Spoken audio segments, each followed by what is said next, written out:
Start, let me welcome Mr. Van Epps to the committee. Mr. Chairman, thank you for getting the Secretary of Homeland Security and National Counterterrorism Center Director here today. Your predecessor couldn't seem to get that done, and I appreciate your commitment to holding this hearing. Each day, we've had more examples of Republicans abdicating their constitutional oversight responsibilities. Fortunately, unlike other chairs in this body, it appears that if you are serious about this committee work being done, and I compliment you for that. As I look at the witnesses table, though, I can't help but notice that FBI Director Kash Patel isn't here with Secretary Nome and Director Kent. I'd also say that we have just been provided Secretary Nome's testimony. I've been on the committee since its inception, and I've never had the rules violated where we couldn't get testimony so members of the committee could look at it until today. Today's hearing is supposed to be one of the most important exercises of this committee's oversight jurisdiction. Each year, we hear from the Secretary of Homeland Security, the Director of National Counterterrorism Center, and the Director of the Federal Bureau of Investigation, who is nowhere to be seen today. Maybe Director Patel is too busy spending taxpayers' dollars flying to his girlfriend's concert on the FBI's jet to answer questions from Congress. Maybe the FBI Director isn't here because he's afraid of scrutiny from Democrats who want to know what the FBI is doing to keep America safe. Or maybe Director Patel knows that the Trump administration itself is a threat to Homeland Security and want to hide from public accountability. On the other hand, Director Kent is here, which is good because we have questions for him about NCTC's work, as well as his comments about the January 6th insurrectionists he called, and I quote, political prisoners, unquote, who deserve to be pardoned. Some of the people he defended, however, are back in jail for crimes like plotting to murder FBI agents and possession of child pornography. It's scary that these unserious people are in charge of keeping America safe from terrorism. But what's even scarier is that they work for an unserious and unhinged president who spends most of the days designing monuments to himself and finding new ways to hide the Epstein files. All of this puts America and its lives, people who live here, at risk every day. Now, Secretary Nome, everyone knows you love the spotlight. We've seen your commercials, but what you haven't provided to the committee, despite our many requests, are the questionable contracts that you've awarded to your friends to film you on the 2028 campaign trail. Unfortunately, this is nothing new. In their one big ugly bill, congressional Republicans gave you a blank check, Secretary Nome, and you have wasted no time spending it on yourself. Instead of deploying Homeland Security grants to protect churches and synagogues from terrorism, you handed your friends a $220 million contract so they could follow you around the country with a camera.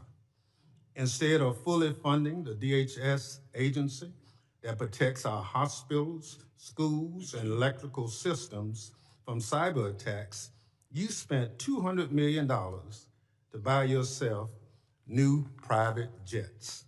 And instead of paying your way like the rest of us, you're living rent-free in a taxpayer-owned property that is supposed to be reserved for military leaders.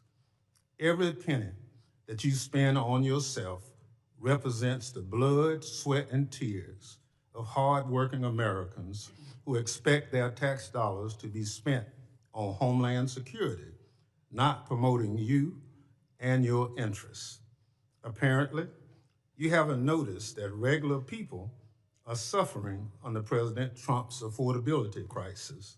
Or maybe you, like him, thinks it's a hoax and just don't care.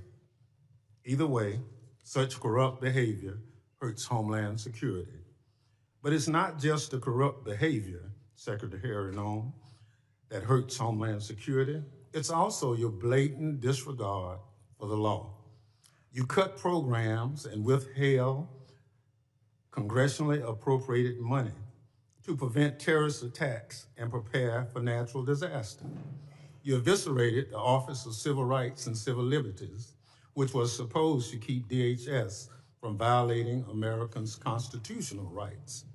Within your own department, you illegally fired employees and retaliated against whistleblowers who reported wrongdoings at DHS. And during a shutdown, when frontline employees were working without a paycheck, your press shop never stopped using its social media accounts to push out racist and xenophobic posts. Throughout your tenure, you've diverted resources from critical Homeland Security agencies and programs to carry out an extreme immigration agenda. You illegally ordered people deported to El Salvador, despite a federal court order and Department of Justice counsel instructing you to not do so. You illegally ignored a federal court order and shipped people off to South Sudan without due process. You are illegally blocking members of Congress from conducting oversight of ICE detention facilities, even though federal law demands that we have access. In the process of carrying out this extreme agenda, at your direction, DHS has terrorized, beaten, and detained hundreds, if not thousands, of American citizens.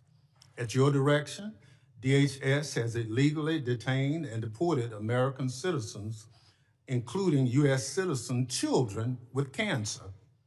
At your direction, DHS has illegally gassed, pepper sprayed, and put their knees on the necks of Americans, including military veterans and clergy. At your direction, DHS has illegally tackled, beat up, and humiliated United States citizens, including senior citizens. At your direction, DHS has illegally tased, maced, punched, and even shot Americans. Black and brown Americans, in particular, have been racially profiled, detained, and locked up, and sometimes with tragic consequences. It's just one awful incident. A pregnant U.S. citizen was reportedly thrown to the ground, kicked, and left in handcuffs for hours after immigration officers did not believe that she was an American. She later lost a baby. You cannot enforce the law by breaking the law, Secretary Nome.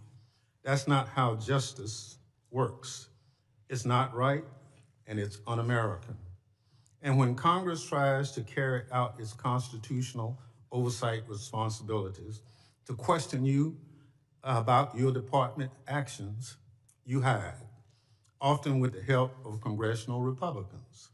Never in the history of the committee has a Secretary of Homeland Security hidden from congressional oversight like you and your department have, Secretary Nome. Our oversight letters to you go unanswered. You owe us by extending the millions of Americans who sent us to Congress as their representatives a response to over a dozen letters. Your predecessor came before this committee regularly under administrations of both parties, but under President Trump, you and other department officials have rarely shown their faces at committee hearings. In the first year of President Biden's term, his administration made 28 appearances before this committee. 28. Under President Trump, DHS officials have appeared to only 3 hearings before this committee, just 3. You, Secretary Nome, have appeared before this committee just twice.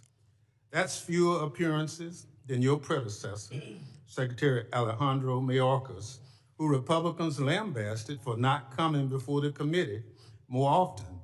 It's interesting how my colleagues on the other side are now. Secretary Nome, I'll give you one thing. You showed up today rather than throwing a civil servant under the bus like Director Patel did. But you have systematically dismantled the Department of Homeland Security, put your own interests above the department, and violated the law. You are making America less safe. So rather than sitting here and wasting your time and ours with more corruption, lies, and lawlessness, I call on you to resign. Do a real service to the country and just resign. That is, if President Trump doesn't fire you first. I yield back. Gentleman yields back. Other members of the committee are reminded that opening statements may be submitted for the record. I'm pleased to have a highly distinguished panel of witnesses before us today. Pursuant to Committee Rule 8C, I ask that the witnesses please rise and raise their right hand.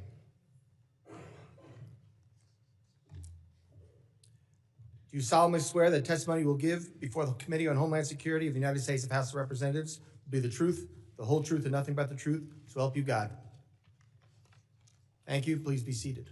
Let the record reflect that the witnesses have all answered in the affirmative. I would like to now formally introduce our witnesses. First is Ms. Kristi Noem. She is the Secretary of the Department of Homeland Security. Secretary Noem previously served as Governor of South Dakota and was a member of this distinguished House. Second is Mr. Joe Kent. He currently serves as Director of National Encounters Center with Office of Director of National Intelligence. Mr. Kent served in the U.S. Army, completing 11 combat tours and a stint with the Central Intelligence Agency. Third is Mr. Michael Glasheen. He's Operations Director for the National Security Branch of the Federal Bureau of Investigation. Mr. Glasheen has served in national security for more than 2 decades, including as Director of FBI's Terrorist Screening Center and Assistant Director to the National Security Branch. Prior to joining the Bureau, Mr. Glasheen served in the U.S. Marine Corps. I thank all the witnesses for being here today. I now recognize Secretary Noem for 5 minutes to summarize her opening statement. Thank you, Mr. Chairman, and thank you, Ranking Member, for holding this hearing today and inviting me to be a part of it. I'm looking forward to discussing the worldwide threats that this country faces and the work that President Trump and his administration does each and every day to make America safe again. I'm very privileged and honored today to have my family with me. I'd like to introduce them to you. Disruptions of congressional business is a violation of law, is a criminal offense under federal law. Audience members are advised to take their seats and maintain order. The chairman may now ask Capitol Police to remove and arrest the persons creating the disturbance.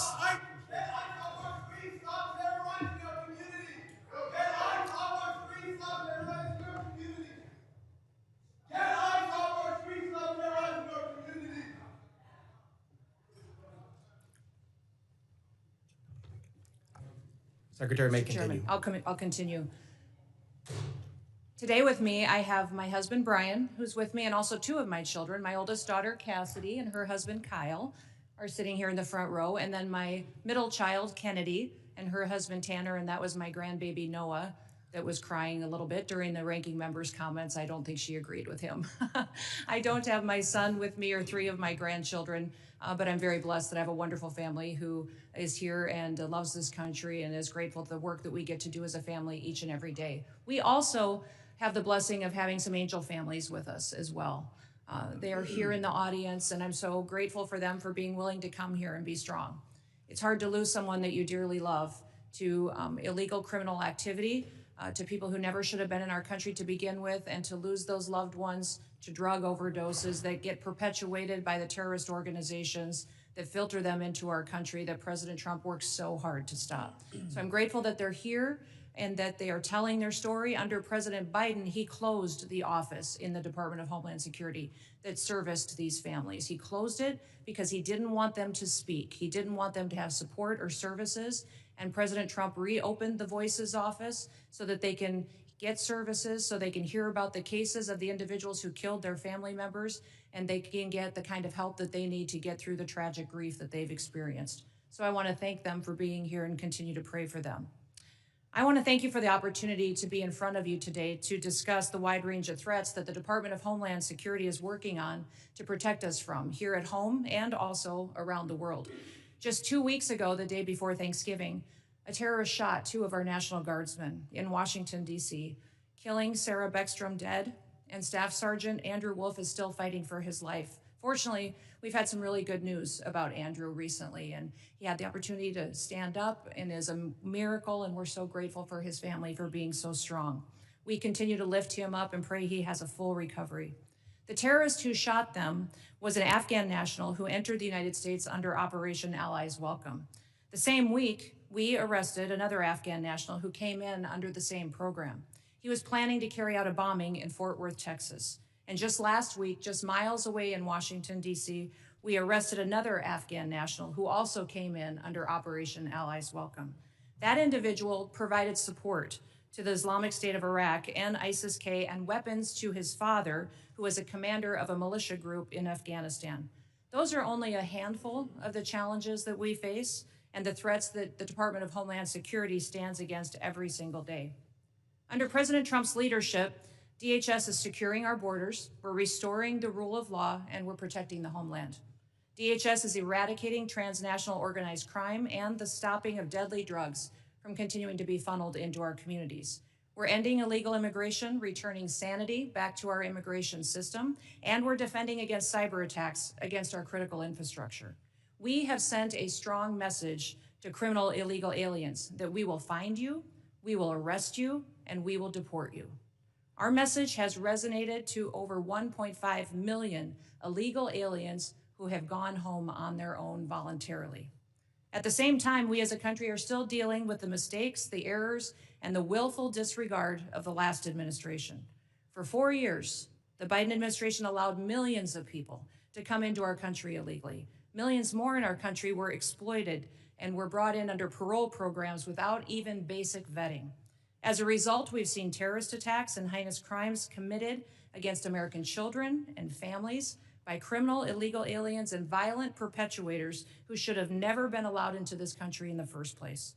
Transnational organized crime groups, including Mexico's Sinaloa, New Generation Jalisco, and other drug cartels, they cause chaos and they harm American interests. Our critical infrastructure faces a perilous landscape, largely driven by the impact of cyber attacks from bad actors and cyber criminals.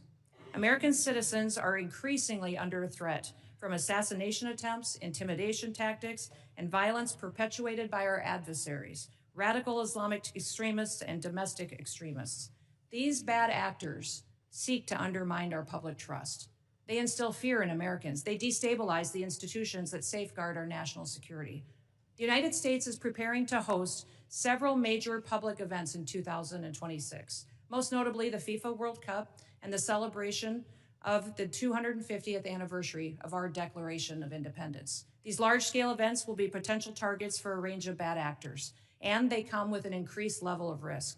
DHS is using every tool and authority we have to ensure the safety of U.S. citizens and our visitors can enjoy next year's events. Radicalized domestic violent extremists and lone actors are a concern, and intentional targeting and murderous attacks on ICE agents in Texas, parishioners in Michigan, and 2 National Guardsmen here in Washington, D.C. are just some of the acts and the despicable examples that unfortunately are becoming too common. These threats underscore a clear need for security strategies that counter both large-scale and individualized attacks. We will remain alert in our mission to protect this country. We will protect our citizens. And as we enter into a historic year, America will be on the world stage. Our economy faces challenges from anti-competitive and illicit foreign economic practices that hurt the prosperity of all Americans. Those include economic espionage, intellectual property theft, and customs fraud. Illicit front companies often abuse the visa system to acquire sensitive U.S. equipment, information, and technology. Economic security is national security because a country that cannot feed itself, can't fuel itself, and cannot provide for itself cannot possibly defend itself. Under President Trump's leadership, we will continue to protect American interests and bolster American economic power and technological innovation to further growth and prosperity. The American people depend on the Department of Homeland Security to remain vigilant, agile, and responsive. We will never yield, we will never waver, and we will never back down. Thank you for the privilege to be with you today, Mr. Chairman, and I look forward to your continued support of the work that we do. I yield back. Thank you, Secretary Noem. I now recognize Director Kent for 5 minutes to summarize his opening statement. Thank you very much, Mr. Chairman, ranking members, and all the members of the House. I appreciate the opportunity to appear before you and discuss the threats posed to our nation. Despite the progress that we've made so far in the Trump administration, the threat posed by terrorists of all brands remains very high right now. We've made significant progress under President Trump's leadership. We have the jihadis of ISIS and Al-Qaeda on the run in Iraq and Syria, thanks to the decisive action and the strikes that we've taken there recently since President Trump took office in January. However, we have a persistent threat from the individuals that were allowed into this country by the previous administration. The number one threat that we have right now, in my view, is the fact that we don't know who came into our country in the last 4 years of Biden's open borders. What we have identified is alarming, and I want to share that with you today. We just recently put out a warning of the heightened risk of terrorist attacks posed to the homeland by terrorists pretty much of all stripes, but in particular from ISIS and from Al-Qaeda. NCTC has been crunching the numbers and going through the sheer volume of known and suspected terrorists that are in the country that came in under the Biden administration. So far, NCTC has identified around 18,000 known and suspected terrorists that the Biden administration let come into our country. These are individuals who under normal circumstances would never be allowed to enter our country because of their ties to jihadi groups like ISIS and Al-Qaeda. Yet the Biden administration not only let them into the country, and in many cases facilitated their entry into the country, just like the entry of the Afghan terrorists who committed the terrorist attack here just before Thanksgiving, killing one of our National Guard members and wounding another. That Afghan was brought into the country as a group of over 100,000 Afghans who were brought here during the disastrous withdrawal from Afghanistan. These individuals, despite what has been reported, were not vetted properly to come into the United States. The individual terrorist who committed the attack in DC, he was vetted to serve as a soldier in Afghanistan. The Biden administration essentially used his tactical level vetting as a ruse to bring him here and to bring him into our communities. And we've seen the tragic results of that.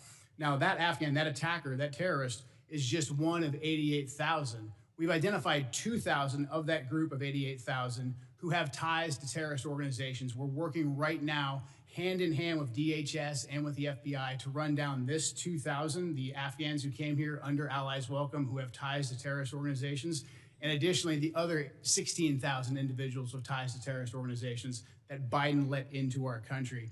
That is probably the top terrorist threat that we face right now, and that doesn't include the individuals who came here illegally through the open border. That number, alarmingly, remains unknown at this time. We're trying to figure out who those individuals are as well. Also adding to this elevated threat, we have ISIS and Al-Qaeda that have found sanctuary in places like Afghanistan and Syria due to the transitional nature of those governments, and also again in Iraq and some of the hinterlands of Iraq. And these terrorists are able to communicate and spread their propaganda and a lot of their know-how thanks to the proliferation of encrypted apps and also due to just the internet writ large. The new terrorist tactic that we're seeing more and more is moving away from very deliberate cellular attacks that we can infiltrate easily while they communicate into an inspirational methodology where you have key members putting out media and putting out how-to guides to reach out and to touch individuals inside the United States. We recently disrupted one of those attacks just before Halloween, thanks to the work of the FBI with support from really the entire U.S. intelligence community and the Joint Terrorism Task Force model in Michigan. That plot touched multiple states and had ties to ISIS inside Iraq and Syria. Another issue that we are addressing right now, thanks to the decisive leadership of President Trump, is the scourge of fentanyl, gang, and cartel violence. Under President Trump's leadership, we've designated these cartels and gangs as terrorist organizations, and we've done that rightfully so. These individuals, these terrorists, have killed hundreds of thousands of Americans, as these angel families will tell you firsthand. What President Trump has done by designating them as terrorists has allowed us to turn the tools of the intelligence community against them and predominantly watch list them as terrorists to prevent them from ever coming into America in the first place. To date, we've added about 35,000 of these narco-terrorists to our terrorist watch list, and we've stopped just around 6,000 of these terrorists from ever entering our country, from setting foot inside of America, so they can no longer kill Americans with impunity. These are just some of the issues that we're covering 24/7, 365 at the National Counterterrorism Center, and I look forward to discussing more with you all today. Thank you. Thank you, Director Kent. And now recognize Director Glasheen for 5 minutes to summarize his opening statement. Good morning, Chairman Garbarino, Ranking Member Thompson, and members of the committee. I'm Operations Director Michael Glasheen. I oversee the FBI's National Security Divisions. I am honored to be here with you, representing the people of the United States, the FBI, who tackle the complex and grave threats we face with perseverance, professionalism, and integrity. Our nation faces serious and evolving threats ranging from international terrorists to hostile foreign intelligence operatives, from sophisticated cyber attacks to internet-facilitated sexual exploitation of children, from violent gangs and criminal organizations to public corruption and corporate fraud. Keeping pace with these threats is a significant challenge. Our adversaries take advantage of the internet, social media, and emerging technologies like artificial intelligence to influence the American people, facilitate illegal activities, and recruit followers. Even as 2026 marks the 25th anniversary of the 9/11 attacks, terrorism remains a persistent but evolving threat. Over the past several years, the FBI has identified a particularly concerning uptick in the radicalization of young people. Radicalization of domestic terrorists most often occurs online. Social media and encryption have increased the speed and accessibility of the violent extremist content. International terrorists continue to pose one of the greatest, most immediate threats to the homeland. Some international terrorists and people located and radicalized to violence primarily inside the United States who are not receiving individualized direction from foreign terrorist organizations or FTOs, but are inspired to commit violence by FTOs such as ISIS and Al-Qaeda. Iran continues to plot attacks against former government officials in retaliation for the January 2020 death of Islamic Revolutionary Guard Corps, or IRGC, Commander Qasem Soleimani. Iran also continues to provide support to its proxies and terrorist organizations throughout the world, such as Lebanese Hezbollah. China, Russia, Iran, North Korea, and criminal ransomware continue to be the top cyber threats facing the United States. And there's no clear line where cyber criminal activity ends and nation-state activity begins. Critical infrastructure remains a highly attractive target for cyber criminals and nation-state actors due to the potential to cause widespread disruption, financial damage, and risk to our national security. The United States faces foreign intelligence threats as nations such as the People's Republic of China, Russia, and Iran become more aggressive and capable than ever. The PRC has deliberately created an environment that abuses global interconnectedness and encourages intellectual property acquisition using human intelligence officers, corrupt corporate insiders, foreign direct investment, and cyber intrusions. Russia continues to seek and acquire U.S. technologies to help her build its defense industrial base, relying on complex procurement networks to evade U.S. export controls and sanctions. The United States faces many criminal threats, including violent crime, financial and healthcare fraud, transnational and regional organized criminal enterprises, crimes against children, and human trafficking, violent threats against public election officials, personnel, and public corruption. Currently, the FBI-led task forces are staffed with over 9,000 federal, state, local, tribal, and territorial partners. Many of these task forces are focused on cartels, violent crime, drug trafficking, child exploitation, and human trafficking across our nation's communities. The FBI has and continues to establish strong capabilities to assess the threats, share intelligence, and leverage key technologies. We recruit the best to serve as special agents, intelligence analysts, and professional staff. Our leadership team views change and transformation as a positive tool for keeping the FBI focused on the gravest threats facing our nation. Over the past few months, we started the process to relocate hundreds of positions from the National Capital Region out to field offices across the country. This enhancement to field resources increases our investigative capacity across our 56 field offices and enhances the FBI's commitment to addressing violent crime, gangs, drugs, counterintelligence, and terrorism threats. Our fellow citizens look to us to protect the homeland from these threats. And every day, the men and women of the FBI continue to meet and exceed these expectations. I'm proud to represent them in testimony today, and I welcome your questions. Thank you, Director Goshin. My understanding is a witness may have to leave early today. While I want to be clear, the committee did not agree to a hard stop. All witnesses are here voluntarily and are free to go. If a witness does leave, the hearing will continue with the remaining witnesses. Members will be recognized by order of seniority for their 5 minutes of question. We want to get through as many members as possible. So even though I have been lenient before with the 5 minutes, I'm directing members and witnesses that we're going to strictly enforce the 5-minute rule today. I now recognize myself for 5 minutes of questions. Secretary Noem, I appreciate you being here today, and you've been on the job less than a year, and this is the second time appearing before the committee, which I think is the norm, and I do really appreciate you being here. And I know you have a very important job to do. You oversee a lot of different sub-agencies, so I know you can't always be here in person. And with that, as a committee, we still want to work with the administration and conduct our oversight. So I'm asking you if you can commit to making sure that in the future, if we want to have a hearing, you'll be able to supply maybe a deputy secretary or somebody to come specifically talk about that. Yes, Issues we talk about. yes, Mr. Chairman. I really appreciate that communication, and I think collaboration between the administration and Congress is key. Secretary Noem, I also wanted to ask you, in September, the department under FEMA proposed new allocations for counterterrorism grant funding, which cut dollars to New York by 80% because of a new formula.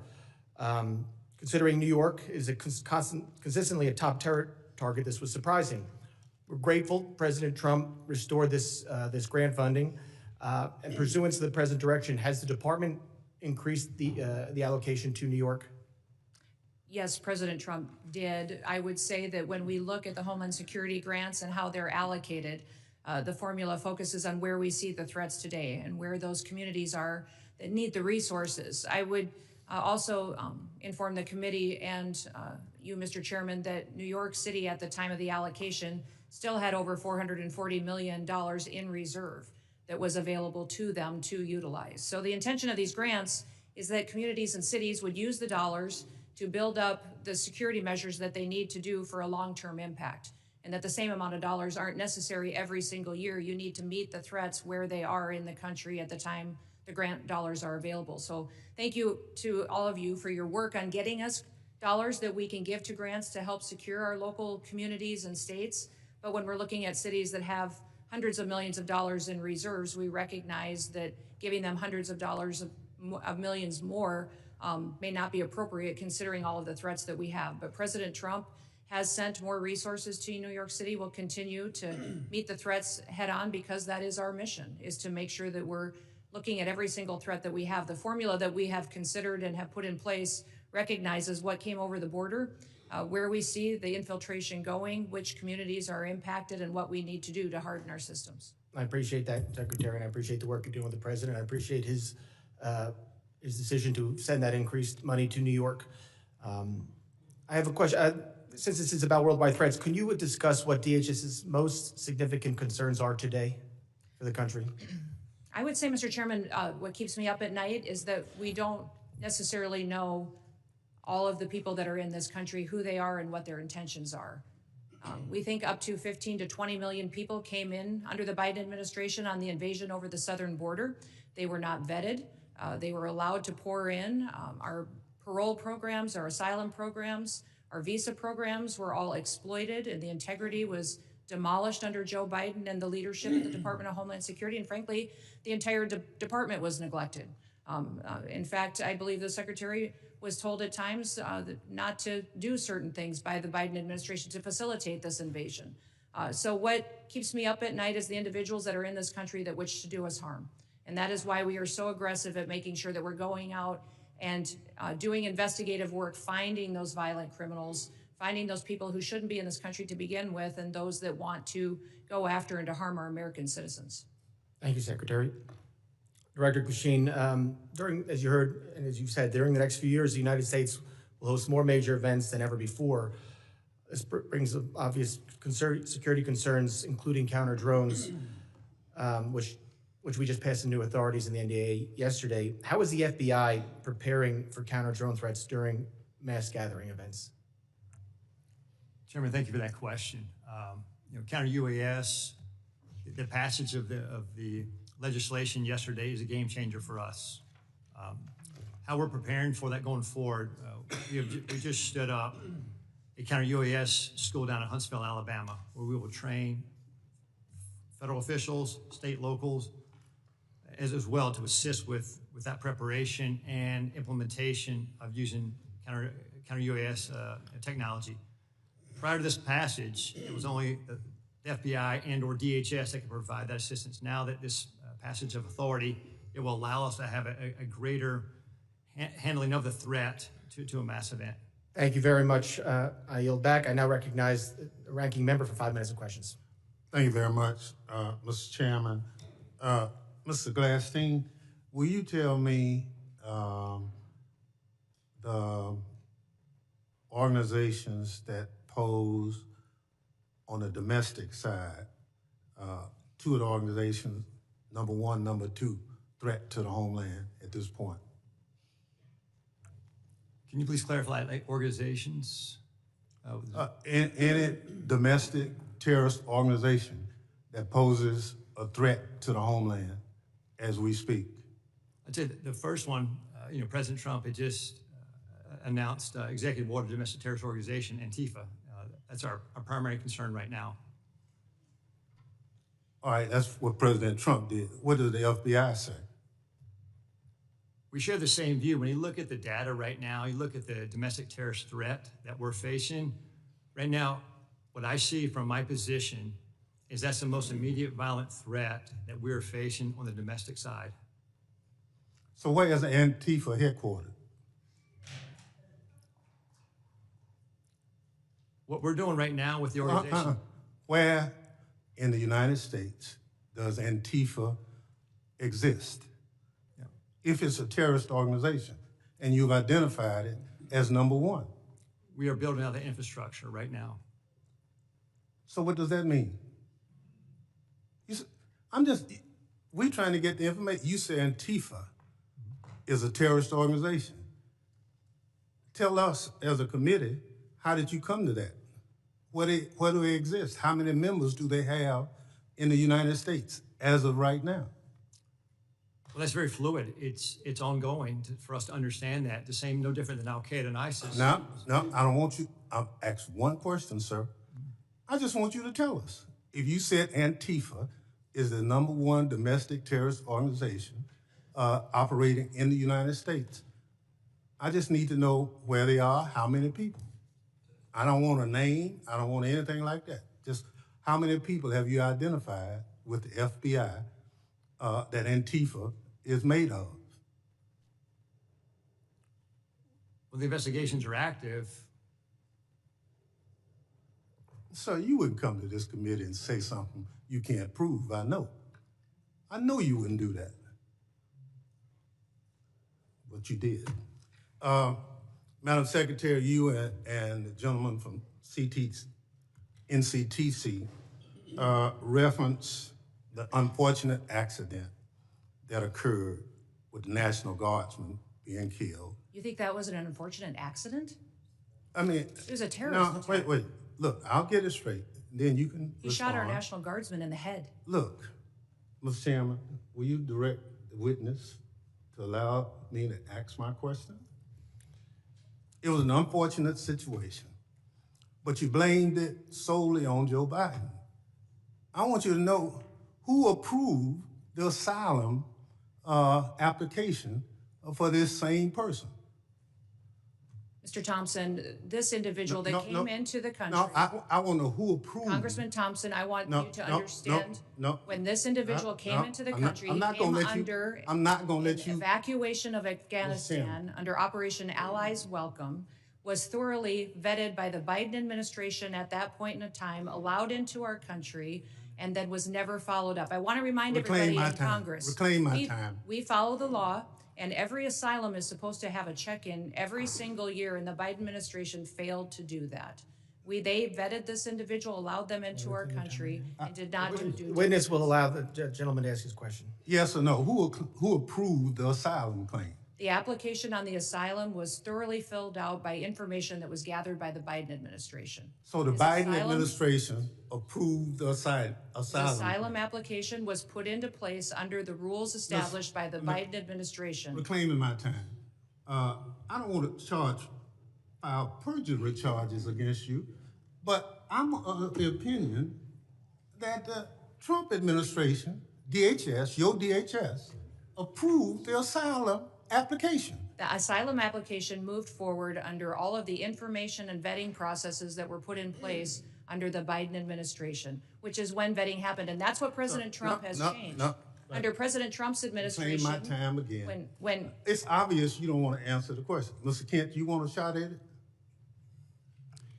The individual was vetted to serve as a soldier in Afghanistan, and that vetting standard was used by the Biden administration as a ruse to bring him here. Had we followed the standard operating procedures for special immigrant visas, that individual and none of the Allies Welcome people would have come to America. That's on Joe Biden. Gentlemen's just time has answer expired. That was the answer. Point of order, Mr. Chairman. That was a murder that took place in D.C. It was not an unfortunate incident. And those comments are effing disrespectful. Who is that? I expect better from the It's not a valid point of order. I will now recognize the gentleman from Texas, the former chairman, Mr. McCall, for 5 minutes. Thank you, Mr. Chairman. Madam Secretary, great to see you.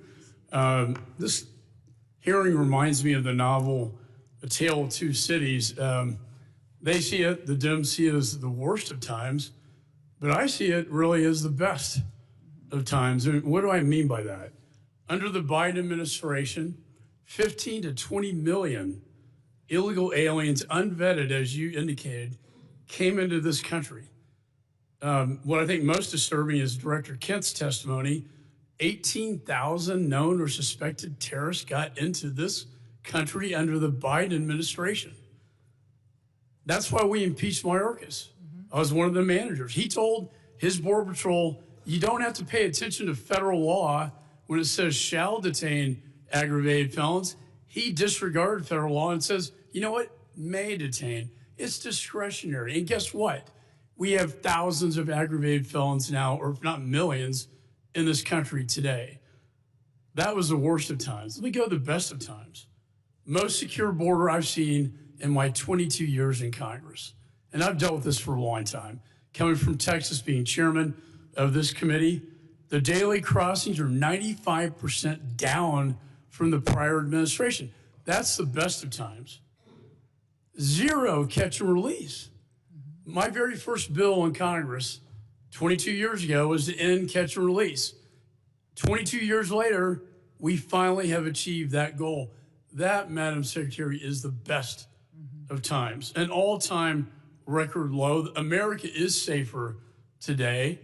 I feel so. And when I look at the Venezuelan vessels attacked, the president had every right under the Constitution, Article 2, international waters, cartels designated as FTOs, coming into our country to spread poison to kill Americans. If that's not self-defense, I don't know what is. And then finally, Madam Secretary, thank you for taking out the shadow Iranian oil tankers headed from Venezuela to Cuba, getting around our sanctions that Congress passed. I'm finally seeing an administration flexing its muscle in this hemisphere, which has been neglected for so many years. So air, land, and sea is your charge.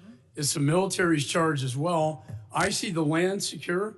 I see the maritime borders getting more secure, and I applaud you for that.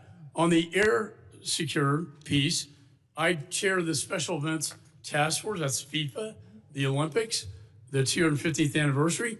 Drones are the biggest threat as I see it. I see it in Ukraine in its conflict with Russia, and I see it across our border, and I see it at these events. If you could update me, and with the new NDA authorization to allow federal, state, and locals to work together to identify hostile adversary drones and take them down, can you tell me how that will impact your ability, Madam Secretary, to better secure these special events? Yes, thank you, Congressman McCall, and thank you for your leadership. I understand you're retiring, and I'm sad about that. You've been a statesman. Thank you for serving with such dignity. Thank you. The counter drone and drone technology that is out there today, frankly, our authorities haven't kept up with.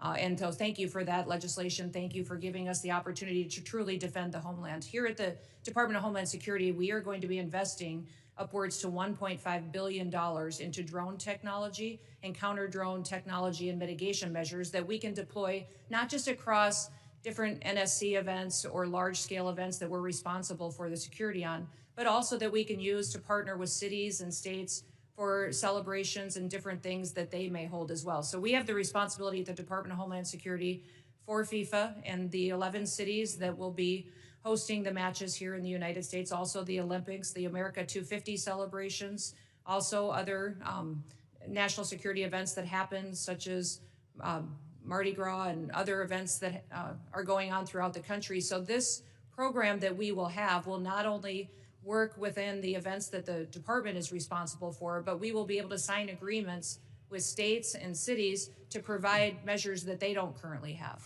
And we're working with the FAA as well to get what we need to be able to operate. And we don't want just to detect, we don't want to just monitor, we need to mitigate. We need to take these drones down. We need If to I could add, my time's going to expire. There is so much technology out there today, counter drone technology, that I've been working to get into Ukraine to protect them from Russian drones that we can deploy at these events. I'd love to visit with you on that at a later date. And thank you for your service. Yeah, thank you.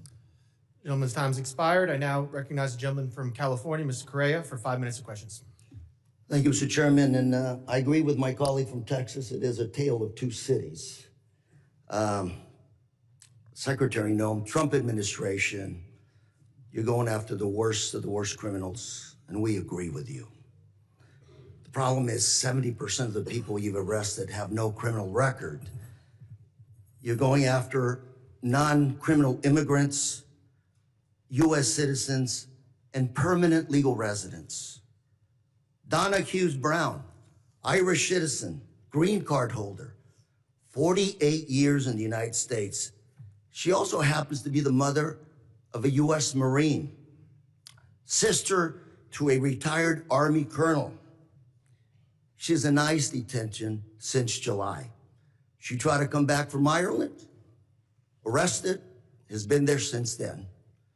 Her crime? She wrote 2 bad checks for less than $80 a decade ago. You arrested her, she's in custody.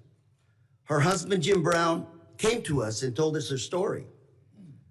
Jim told us, I voted for President Trump because he promised to go after criminals in our community and not people like my wife. If I can, I'd like to play a video for you.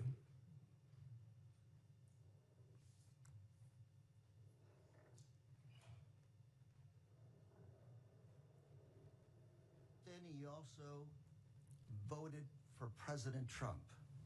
Yes, sir. Why did you vote for him? Because I was an idiot. 80% of the evangelical Christian people were lied to, if you really want to know the truth, and that's exactly what happened. They said criminal, and I believe criminals need to be off the street. I just want to make sure people watching this understand who you are. My wife and I, when we don't work, we're ministers. We help the needy. That's what we do. And that's who they're arresting. Now, we've got Mr. Jim Brown before you. He's standing up. Hopefully you can talk to him a little bit. These people, Donna Hughes Brown, are not the individuals that should be deported. Another case, Narciso Barranco was beaten and arrested by masked agents while working as a landscaper. He's an undocumented immigrant, 30 years in this country, not a traffic ticket. Mr. Barranco is also the father of 3 U.S. Marines. 3 Marines. You want to make a movie of people like this. A man who comes to this country, instills patriotism in his kids. They swear an oath to serve and possibly give up their life for this country. We'll play a video on this as well, please.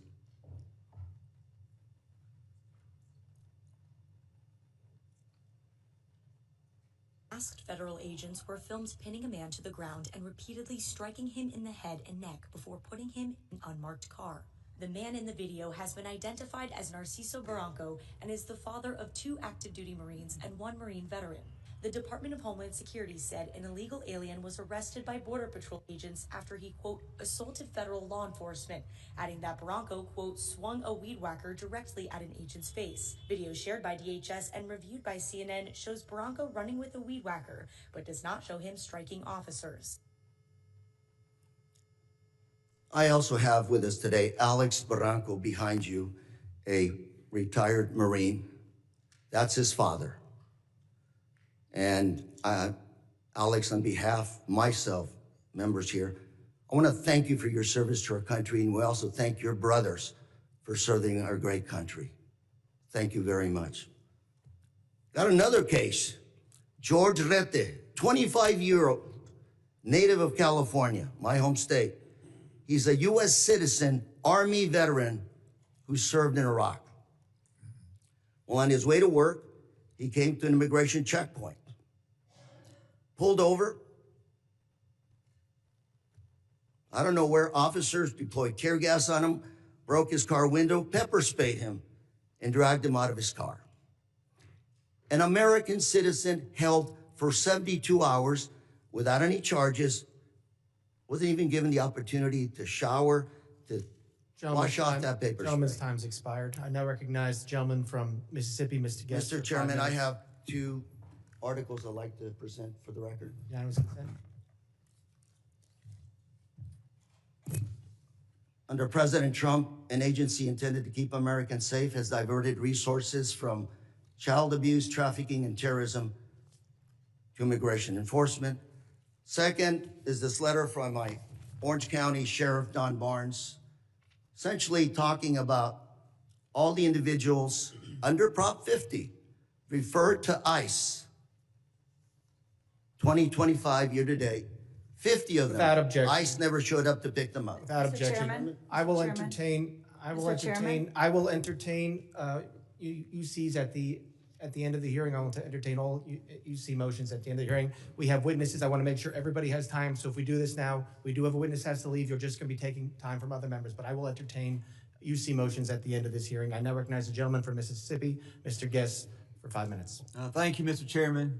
Madam Secretary, it's great to see you again. Thanks for appearing before us again. I want to echo some of the remarks of Mr. McCall. I want to first thank you. I want to thank the men and women who serve under your command for the incredible job that you have done over the last 12 months.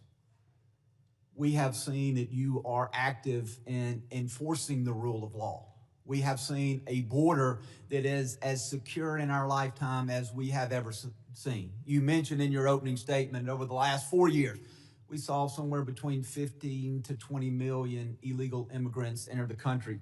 Just looking at monthly statistical data, we know that under the Biden-Harris administration that in December of 2024, that there were over 300,000 illegal immigrants who were encountered along the southern border in that month alone.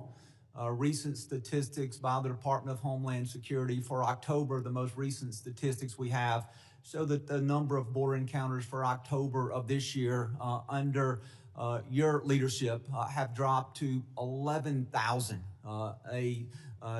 a decrease of over 95%.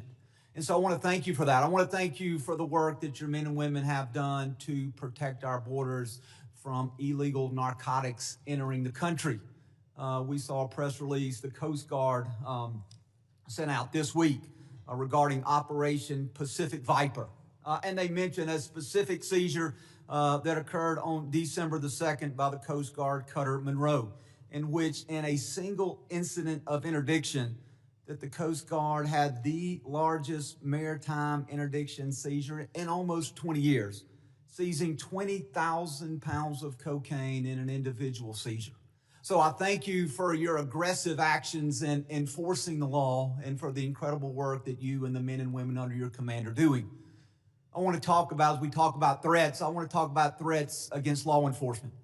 Last week, this committee, we had a hearing. The hearing was entitled When Badges Become Targets. And during that hearing, we talked about the threats to law enforcement, specifically federal law enforcement. And even specifically within federal law enforcement, the threats toward ICE agents, the threats toward you and other members of leadership within DHS. We know that those threats and those incidents of physical attack have escalated dramatically, in some cases over 1,000%. And part of the driving force, I believe, behind those threats is what I refer to as rhetoric against law enforcement. And I brought this up last week, and I want to bring this up again with you and give you a chance to briefly address this. These are just roughly 10 of the statements that I was able to easily find online by elected officials, governors, mayors, in many cases members of Congress, where they were spewing what I believe to be very harmful statements toward law enforcement. Governor Pritzker claimed that ICE is grabbing people off the street and disappearing them, that our country is becoming Nazi Germany. Representative Crockett compared ICE to slave patrols. Representative Garcia referred to ICE as thugs.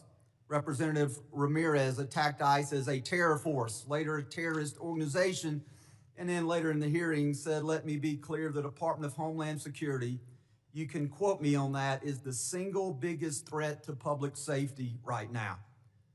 Representative Tlaib said ICE is terrorizing our community, turning our country into a fascist police state.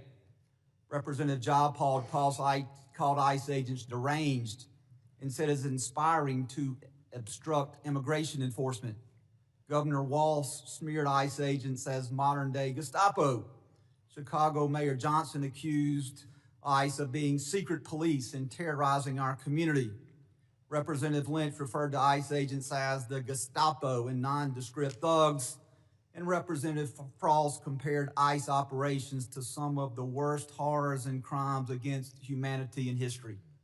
And so, Secretary Noem, I'd like to give you a few moments to, one, address these statements and to speak to how these statements place the safety of our men and women of law enforcement at risk. Thank you, Congressman Guest. I appreciate you giving me the chance to talk about this because I think the words that these elected officials have used to describe our law enforcement officers are horrific, shocking, and unacceptable. Every single American citizen should find the words that they have used to describe these men and women that took an oath to keep us safe unacceptable and needs to be pointed out that we are seeing the consequences of those words every single day by the violent attacks. 1,000% increase in violent attacks, 8,000% in death threats. Gentleman's time expired. I now recognize the gentleman from Michigan, Mr. Tanadar, for 5 minutes of question. Please remember to stick to the 5 minutes. Thank you, Chairman Garbarino and Ranking Member Thompson, for having this hearing today. I know the American people have been demanding answers from this administration on their unlawful actions. So I hope we are able to get some useful answers from our witnesses today. Secretary Noem, this past May, I asked you during a congressional hearing if it was the policy of DHS to follow orders issued by federal courts. You said on the record, and I'm quoting here, we are following all federal orders. End of my quote, end of your quote. Secretary Noem, you lied to me under oath that day. You lied to the American people, and you have betrayed the trust placed upon you in your role as Secretary of Homeland Security. You defied federal court orders when you refused to order the deportation flights to El Salvador in March to turn around. Federal courts have also found your department to have violated federal injunctions in your continue to send non-citizens on deportation flights, with some courts having called your orders unlawful. Secretary Noem, I just have 3 questions for you. 1, why did you lie under oath by saying DHS was following all federal court orders when they clearly were not? Congressman. Question 2, let me finish my questions. Question 2, why did you mislead the American people when you said that no American citizens have been arrested or detained by federal immigration agents? And my last question, number 3, Donald Trump said that your ICE agents haven't gone far enough. Do you think terrorizing American citizens and assaulting peaceful protesters isn't far enough? Congressman, the Department of Homeland Security and this administration complies with all federal court orders. We always have and we always will. Not true. And we will continue to appeal. And sir, I will even tell you that at the highest court, at the Supreme Court, the Department of Homeland Security in our litigation has an over 90% success rate in winning at the highest court in our battle against activist judges across this country. Madam Secretary, we will continue to appeal. And then when it gets to the highest court and we get a decision, it is proven that we are right, that we have been compliant. I will also say, Madam Secretary, let me. Do you want me to answer your questions or not? I do, but let me. You haven't been telling us the truth. Look, there have been at least 170 known cases of citizens being arrested or detained by federal immigration agents this year alone. This is the truth. Are you lying to the American people right now by denying these reports? When we are doing our targeted enforcement operations against criminal illegal aliens, individuals that are in that area may be detained until we verify who they are, and then they are released. This has been done for years, and every single law enforcement operation that has always happened, we follow the same protocols, and we continue to do that. We have never once detained or deported an American citizen. We have not held them and charged them. When we find out and verify their identity, then that is when they are released. You also asked about ICE agents going far enough. Sir, I will tell you that every single ICE agent, CBP agent, federal law enforcement officer that's out there doing their work every day, none of them will rest until our communities are safe. None of them will rest until Secretary Noem, it is a fact that you ignored federal orders. And our children and our grandchildren can grow up. Let me reclaim my time here, please. Let me reclaim. Secretary Noem, it is a fact that you ignored federal court orders in March and in May of this year. Do you plan on ignoring more federal orders? I'm sick of your lies. And the American people demand the truth. Because you keep saying it doesn't make it true. I am sick of your lies. The American people are sick of these lies. American people demand truth. America is very happy that finally they have a president in the White House that gets up every day to keep them safe. Madam Secretary, your incompetence and your inability to truthfully carry out your duties of Secretary of Homeland Security, if you're not fired, will you resign? Sir, I will consider your asking me to resign as an endorsement of my work. Thank you very much. I yield back my time. Gentleman yields back his time. I'll remind members that they are entitled to ask questions during their time. Witnesses are entitled to answer those questions. Members are entitled to reclaim their time. So we're going to have questions and answers. Please allow it. You can reclaim your time if you want, but witnesses are here voluntarily. Please at least give them a chance to answer the questions that you're asking. I now recognize the gentleman from Texas, Mr. Pfluger, for 5 minutes of questions. Thank you, Mr. Chairman, and it's unfortunate that our colleagues on the other side of the aisle for 5 straight years now have no concern for anything worldwide threats-wise, and I have proven that. We're supposed to be talking about worldwide threats, but unfortunately we're talking about homeland threats in our homeland. And Director, can you just reaffirm the number for us of people that match the terror watch list that are in our country? There's 18,000 known and suspected terrorists in the country right now that came in under Joe Biden's watch. 18,000. 18,000. It's unbelievable. It's unbelievable. And that's just what we know of, Congressman. Secretary, despite even members on this committee that have called our law enforcement and ICE and DHS and Border Patrol and other agents names and slandered them, I support you and I support what you're doing to secure the homeland. The Working Families Tax Act allocated $13.5 billion to the Department of Homeland Security and the Department of Justice to reimburse states for the cost of the Biden-Harris administration's open border policies. No state suffered more than Texas. Fentanyl, drug and human trafficking, violent crime, stress on local emergency response services caused substantial damage to my district, to our state, to my constituents, to people that live and work in Texas. And in response, our state launched Operation Lone Star to secure the border when the Biden administration abdicated their responsibility to do that. We built miles of border wall, we had other barriers, we deployed state troopers, National Guard to deter the invasion that we suffered during this time period, which cost our state over $11 billion. And so as part of this Working Families Tax Act, we allocated $13.5 billion to reimburse those states. Last month, along with our senators, I led the Republican Texas delegation in sending a letter to you and Attorney General Bondi highlighting this and requesting that the state of Texas be fully reimbursed. And I wanted to get a status on that reimbursement today. Yes, thank you. And we still to this day remain incredibly grateful to the state of Texas for their leadership during that time. That was challenging times, devastating times for what we saw happening down there. And Texas stepped up in a way that was absolutely incredible. So yes, those dollars are being formulated and allocated. If you remember, many states deployed their National Guard down there. I was governor of South Dakota at that time, and my National Guard was deployed down there as well. So reconciling the costs for every single state and looking at that allocation, we're making sure we're doing due diligence to make sure that it's appropriated correctly. And just to be clear, I want to make sure that that money does come in the form of the reimbursement to Texas. That's what we're working with the White House on doing, sir. Okay. Yeah. When it comes to what Director Kent talked about, these 18,000 people, can you give us an idea of who these people are, what type of threat they pose to us? We saw it wasn't some accident. This was an assassination and a murder.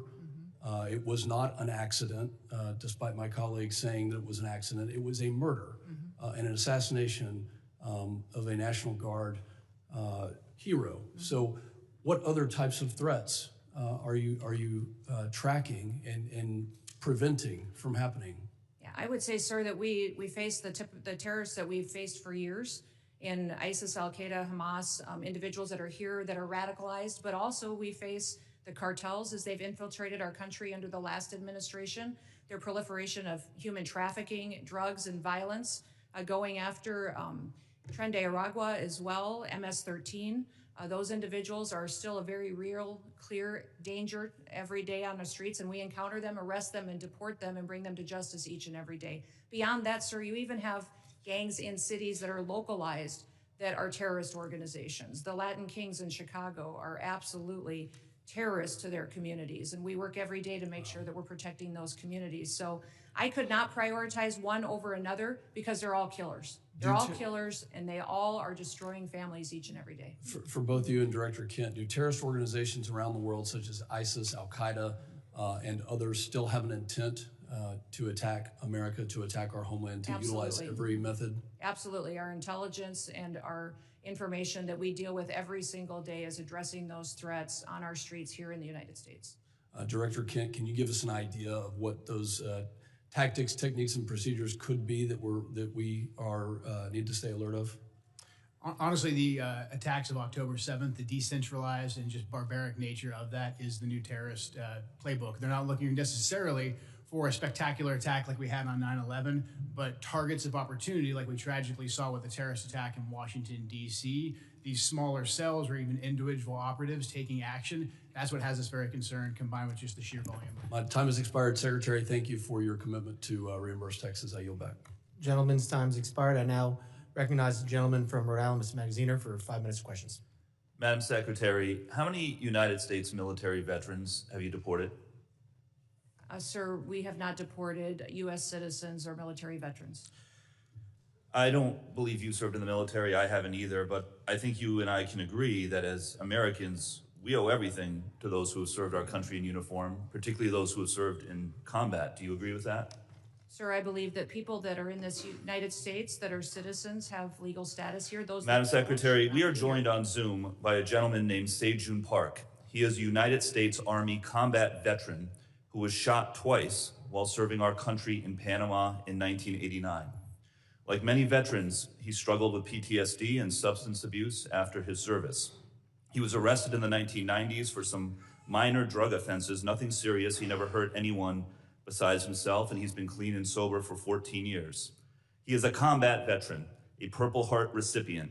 He has sacrificed more for this country than most people ever have. Earlier this year, you deported him to Korea, a country he hasn't lived in since he was 7 years old. Will you join me in thanking Mr. Park for his service to our country? Sir, I'm grateful for every single person that has served our country and follows our laws. Can you please tell knows Mr. that our Park laws why are you important deported and him? every one of them needs to be enforced. But you understand that many veterans struggle with PTSD, many veterans struggle with substance abuse challenges. This man took 2 bullets for our country. You have broad authority, by the way, as Secretary, to issue humanitarian parole, to do deferred action. Will you commit to at least looking at Mr. Park's case to see if you can help him find a pathway back to this country that he sacrificed so much for? I will absolutely look at his case, but I want you Thank to you. remember that Madam our Secretary, the programs man need to have behind you, integrity as please well. stand up, sir. His name is Jim Brown from Troy, Missouri. He is a Navy combat veteran who served our country in the Gulf War. He's married to a woman named Donna, who came to our country legally from Ireland when she was 11 years old. She has lived here for 48 years. Because of you, Jim's wife, Donna, has been in prison for the last 4 months. She did not come here illegally, and she has never committed any crime other than writing 2 bad checks totaling $80 10 years ago. She is currently in prison and facing deportation. Ms. Noem, will you thank Mr. Brown for his service to our country? Thank you, Mr. Brown, for your service to our Now, what possible explanation can there be for locking up his wife for 4 months when she has committed no crime other than writing a couple of bad checks for $80? Sir, it is not my prerogative, my latitude, or my job to pick and choose which laws in this country get enforced. You have and broad which ones discretion don't. as the Secretary. We need to follow You can issue the law parole, you and can do all enforce kinds of the things, laws. but you're choosing not to. Will you commit, again, to just reviewing Donna's case and reuniting this combat veteran with his beloved wife, who also loves this country? I will review the case. Now, Madam Secretary, you've already heard the story of Lance Corporal Alejandro Barranco, the United States Marine veteran who is behind you, who also has 2 brothers who are United States Marines. Will you thank Lance Corporal Barranco for his service? Thank you for your service. His father, Narcisco Barranco, is a landscaper in California who has lived peacefully in our country for 30 years and has no criminal record. Last spring, while he was mowing the lawn at an IHOP, ICE agents tackled him in the street and imprisoned him for weeks.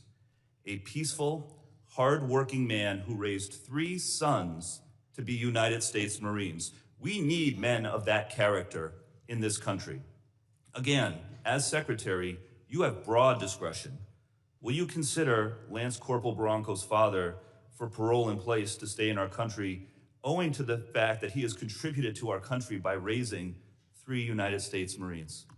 This is an opportunity to remind everybody that every person that's in this country illegally has an opportunity to voluntarily go home and come back the right way. He raised 3 United States and we will Marines. Facilitate that. He has been living here peacefully, doing his job for 30 years. You have discretion. You are choosing not to use it. Madam Secretary, you promised America that you would go after the worst of the worst.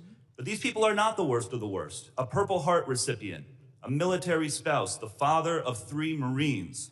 And it's not just veterans and military families. You are locking up and deporting children with cancer, mothers with babies in the NICU, United States citizens. There are many problems with your leadership, but the biggest problem is this. You don't seem to know how to tell the difference between the good guys and the bad guys. Go after the bad guys. Go after the terrorists. Do not go after veterans, Marines, children, Gentleman's United time's States expired. citizens. I yield back. Time's expired. I now recognize the gentlelady from Georgia, Ms. Green, for 5 minutes of questions. Thank you. The previously Democrat-controlled administration allowed over 13 million border crossers from over 170 countries and territories to break our laws, invade our country, rape our women and children, and murder our own people. They set all-time records for the highest number of illegal aliens ever encountered in a single day at 14,500, in a single month at 370,000, and in a single year at 3 million, not including the known gotaways. Thanks to Secretary Noem and the hard work of Tom Homan and all the brave men and women at DHS, our new Republican-controlled admin has produced the safest and most secure border our country has ever seen. Thank you very much for that. For the 7th consecutive month, U.S. Border Patrol released 0 illegal aliens into the United States. Daily average apprehensions at the southern border are 95% lower than the daily average under the last administration. 10 months under Trump has seen less apprehensions than 1 month under Biden. Since January 21 through the end of November, there have been 117,105 total enforcement encounters along the southwest border, which is nearly 40% less than the monthly average during the Biden administration. Meanwhile, there has been an 8,000 increase in death threats against ICE law enforcement. Secretary Noem, back in July, the department put out a press release titled "Worst of the Worst." Criminal proceedings begin in a case of transgender illegal alien accused of rape, child rape, not just rape, child rape of a 14-year-old boy in a sanctuary New York City bathroom. I wanted to highlight this case because it encapsulates so many different violent policies of Democrats. This is an increase in trans violence with their embrace of gender ideology, an egregious catch and release policy implemented under the last 4 years, and sanctuary cities that harbor criminal illegal alien monsters that have raped and murdered many Americans. Can you discuss further what you're facing in these sanctuary cities and the illegal alien monsters that have been released into American communities under the Biden administration? Yeah, unfortunately, Congresswoman, we arrest individuals like that every day because they're so prevalent on our streets because of what happened under the Biden administration. Every day we're able to go out and encounter and bring to justice individuals who are raping our children, murdering our mothers, our grandmothers, our families are devastated by them. And I'm shocked at the Democrats' constant defense of these individual criminals over the American citizen that is out there just trying to live their lives, put food on the table, and live the American dream. And what we do at the Department of Homeland Security by making sure that we're out enforcing the law every day is making sure that those families get a chance to do that. So I'm so grateful for them. The 8,000% increase in death threats is real. These ICE agents and CBP officers that are out on our streets doing God's work live in these communities. They live there. These are their families and their neighbors that they're protecting, and they get up every day and do that job because they believe in their mission. They take an oath, and they are honorable men and women who are serving with greatness during a challenging time when activists and radicals attack them and put their lives in danger. I think it's shameful to see the defense of individuals who break our laws. We are a nation of laws. If we are not a nation of laws, we're no nation at all. And that is what we are doing every day, is following those. If you guys don't like the law, go change it. That's your job. You don't complain. I was raised by a dad who said we don't complain about things. We fix them. Well, go fix them. If you don't like the law, quit bellyaching, quit hitting and attacking our ICE officers, quit going out and protesting and screaming vile things at them, quit calling them names. We wouldn't let our children do that. Go do something that actually matters by having an honest debate and changing the law. That's your jobs. You all should be fired, in my viewpoint. I agree. Thank you so much for that, Secretary Noem. Back in 2021, I was one of only 16 members who voted against the Allies Act of 2021, which increased the number of special immigrant visas for Afghan nationals and loosened vetting requirements for eligibility. This brought in over 76,000 Afghans. Director Kent, what actions are being taken to identify and remove any of the 100,000 Afghan nationals admitted under the Biden admin who may have ties to terrorism, like the one who shot 2 National Guard members, tragically killing Sarah Beckstrom here in Washington, D.C.? Gentlelady, I'm sorry, gentlelady's time has expired, but Can he just answer? no, we're quickly? keeping everything quick to the 5 minutes. I'm sorry, but gentleman from New York is now recognized, Mr. Goldman, for 5 minutes. Secretary Noem, let's talk about the law. Do you agree that asylum is a lawful pathway to immigrate to this country? Yes or no? There's an asylum program, yes, in place. All right. So It wasn't immigrants used under then the with Biden. ongoing asylum applications are legally in this country, correct?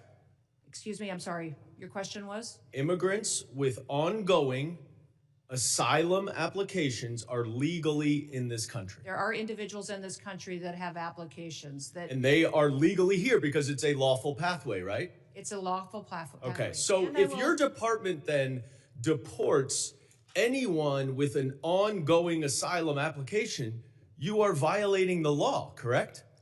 Joe Biden left us with. I'm not asking about Joe Biden. I'm asking you a 1.5 specific million question. cases If your backlogged department asylum. deports anyone with That's an the program. ongoing asylum application, you program are was violating the greatly law. Is that violated. correct? It was greatly violated when they allowed. I'm 1.5 asking million you. People to come I'm in and asking you. granted asylum applications. Why are you filibustering? Why by can't you ignoring answer the the law. question? It's a Because, simple Joe, question. Your president. If your department and your secretary deports did not follow anyone the law, with an ongoing applications asylum application, you are violating the law. Isn't that correct? The asylum program was Okay. broken under the Mr. last. Chairman, I will reclaim my time. She's not answering the question. But the obvious answer is that yes, if you follow a lawful pathway, asylum is a lawful pathway. If you have an open asylum case, you are here lawfully. But the problem that we are seeing around the country is that you are not following the law. Don't tell us to change the law. If you don't like the asylum system, you change the asylum law. Bring it to us. We'll work with you. I think it needs to be changed. But you can't just decide that you're not going to follow the law, and asylum is a law, and deport people who have ongoing applications. Unfortunately, that is exactly what's happening. It's happening across the street from my office right in New York City. Numerous, thousands of people who have come to court appearances, have left them with open asylum applications, have been arrested. And then they've been shipped off and many deported. In September, one applicant was ripped away from his wife and small children after such a court appearance. And then this happened to his wife. Please play the video. No, it's not. It's not this one. All right, it's not this video. Here it is.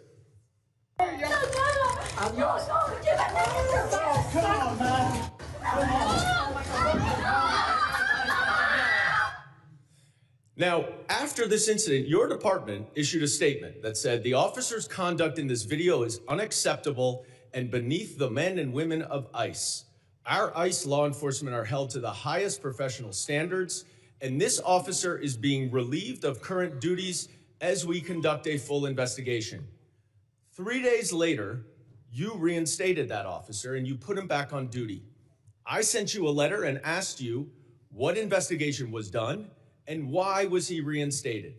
You did not answer that letter. So I'm going to give you an opportunity right here to explain to me that if that officer's conduct was, quote, beneath the men and women of ICE, unquote, why did you reinstate him? Sir, that investigation was completed. I can give you that investigation and the information that you would like. This is. Well, I wrote you 2 months ago. Why haven't you given it to me I'm yet? actually surprised that you haven't gotten it. I'm going to ask my staff about that. Well, you because shouldn't I be have surprised responded because generally to speaking, you hundreds do and not hundreds, if not respond to thousands us. of your letters. Now, the other problem that we are Mayorkas, when he had seeing this all job, over didn't the respond to letters country for years. is that your officers are wearing masks, are dressed in plain clothes, often going around without identification. All of our officers are And identified. I'm not asking a question. I introduced the No Secret Police Act to stop this. And we now have 113 co-sponsors so that they will not be masked and that they will identify themselves. Now, you say all of them are identifying themselves. That is not the case because last month, in New York City again, the NYPD officers were injured by your masked plainclothes ICE officers after they were called from 911 as residents witnessed your officers pulling individuals out of their vehicles and chasing them down the street. I also asked you what happened there. How were the NYPD officers injured by your officers? And you didn't respond. What's the answer? Sir, our individual Gentlemen's officers time are is identified. time has expired. I yield back. I recognize gentleman from Texas, Mr. Gonzalez, 5 minutes. Thank you, Chairman. Thank you, Secretary Noem. Thank you, Director Kent and Director Glasson, for your patriotism, your service to our country. Thank you to the families for allowing everyone to serve. We're grateful for that. Democrats like to show clip after clip. I represent a district that's half of the southern border. Our lives were turned upside down under Joe Biden, and now we have our lives back due to President Trump and due to the policies that y'all are executing. So thank you. I have one question, but I'm going to try to, if there's time. I think it'd be important for the American people to get an update on the role Coast Guard played in the Venezuela oil tanker seizure. But first, I'd like to once again, thank you for being here. And so I'd like to first thank you, CISA. Thank you for keeping our nation's critical infrastructure safe. You are our nation's cyber first responders. Thank you to the Coast Guard. During our Texas floods, you showed up, Coast Guard showed up, you saved lives. Thank you to the Coast Guard for all the work that they've done in Jayada South. They've been the tip of the spear in the Southcom AOR for a long time. Their work often goes unnoticed. Thank you, HSI, for leading these anti-gang task force. They work. They're going out there. You're apprehending murderers. You're apprehending sexual offenders. You're doing it in a local, state, federal way. They're working. Thank you for that. Thank you, ICE. Thank you for keeping us safe by deporting all these people. I really appreciate the innovative idea of DHS owning its own airplanes. It's ridiculous that we had to essentially contract out in order to have these repatriation flights. That is a game changer. Thank you for that. Thank you, ERO, for adding bed space. This is exactly how we continue to deport the millions of convicted criminal aliens that are in this country. Thank you, NCTC, for keeping us safe. You're exactly right. We thank you for vetting, for going out and finally doing the role of vetting these people. You and I served overseas. Many of us did. And we know oftentimes it was more dangerous at the chow hall than outside the wire, right? So thank you for that vetting. Thank you, Border Patrol, for ending catch and release. Thank you, TSA, for keeping us safe during all our travel, and then also looking into any future vulnerabilities. Thank you, Secret Service. Thank you for not only keeping our leaders safe, but a lot of people don't realize Secret Service is key to school safety. I think that's just so important. That brings us all together. I wanted to say I want to use the bulk of my time to just thank you, because we don't do that enough here. It's always finger pointing. It's always somebody else's fault. Please go back to your agencies and thank the men and women that are serving every day and helping to keep this country safe. With that, I'd like to give you a little time to talk about the Venezuelan situation and what the Coast Guard is doing. The operation that was conducted yesterday morning was a Coast Guard-led operation. It was in partnership with the Department of War and the Department of Justice, the FBI as well, and it was a successful operation directed by the president to ensure that we're pushing back on a regime that is systematically covering and flooding our country with deadly drugs and killing our next generation of Americans. Just the drugs that the Coast Guard has been able to interdict on the waters since that President Trump has been in office has been enough lethal doses of cocaine to kill 177 million Americans. That's 2/3 of our country that has been saved by blowing up, by going after and bringing to justice these individuals that are out at sea and those individuals that are funding it with a shadow fleet of sanctioned oil that should never be sold to benefit their profits and their pockets to kill Americans. Thank you for that update. For many of us that served in uniform, oftentimes it was overseas. It was in the Middle East, or it was in Asia, or it was in Europe. And I think those AORs are very important. But for too long, president after president after president, our backyard has been left wide open, and we're completely shocked why all these terrorists are in our country and all these people are unvetted. All this chaos is happening when in our own backyard was unsafe. So thank you again for one. I know you traveled, you met with heads of state El Salvador, Mexico, a couple that come to mind. But I just want to thank you and for making our backyard a priority and ultimately to keep Americans safe. Texans are more safe today than we were a year ago. And a lot of that is due to President Trump and due to the leadership that I'm seeing right here of executing those policies. Thank you, thank you, thank you. With that, Chairman, I yield back. Gentleman yields back. I now recognize the gentlelady from Illinois, Ms. Ramirez, for 5 minutes of questions. Thank you, Chairman. American citizens have been arrested or detained. We focus on those that are here illegally. Secretary Noem, you lie and you lied to the American people. I will be including into the record an article by ProPublica from October 16, 2025, entitled, "We found that more than 170 U.S. citizens have been held by immigration agents. They've been kicked." There's nothing smiling about U.S. citizens. I'm sorry, that's very inappropriate. Let me continue. They've been kicked, dragged, and detained for days. The next one. The Trump administration has specifically targeted the worst of the worst. The individuals that we are going after are those that are violent criminals, those that are breaking our laws. Do you, Secretary Noem, again, you lied to the American people. I will be including into the record an article by the NBC News from December 7, 2025, entitled, "ICE has arrested nearly 75,000 people with no criminal records, data shows."